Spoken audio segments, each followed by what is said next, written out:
Welcome, welcome, welcome. We are moving on to coordinate points, coordinate planes, and a coordinate grid. This is actually a coordinate grid. Sometimes we call it a coordinate plane or a coordinate plane system. So today, the most important thing you need to know, that's the name of it, and to know that running down the center of a coordinate plane or a coordinate grid are perpendicular lines called the x-axis and the y-axis, okay? A-X-I-X, axis.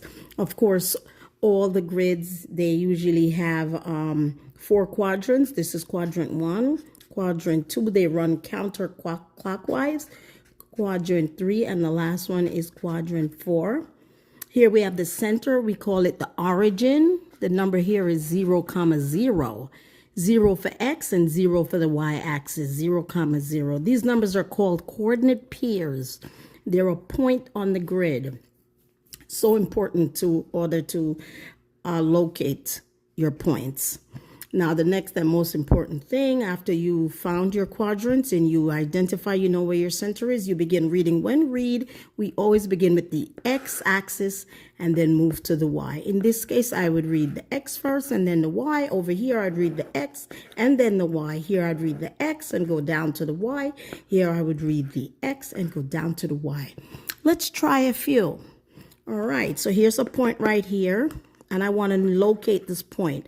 What is this point? So again, I'm going to begin on my x-axis.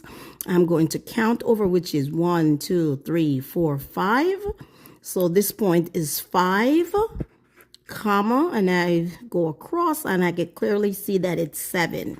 So this point, point O, is 5, 7. And we always write the x first and then the y in the second spot. We always have a comma. We always have, these are called ordered pairs. So over here, if I'm in quadrant 2 and I want to identify this point, point S, again, I go down to the x-axis, which is -2, and then I move all the way up to a +7. So this number is a -2, +7. That's how you read that one. Let's get one more in before it's too late. So here I want to read this point V. Point V, again, I go back to my x-axis and I go 1, 2, 3. So this is -3. And for the y-axis, wow, it's also -3. So this is -3, -3. And you would do the same thing if you're reading a point in quadrant 4. All right, those are the basics on reading a grid. What say you? Don't forget to subscribe and give a like. Thank you so much.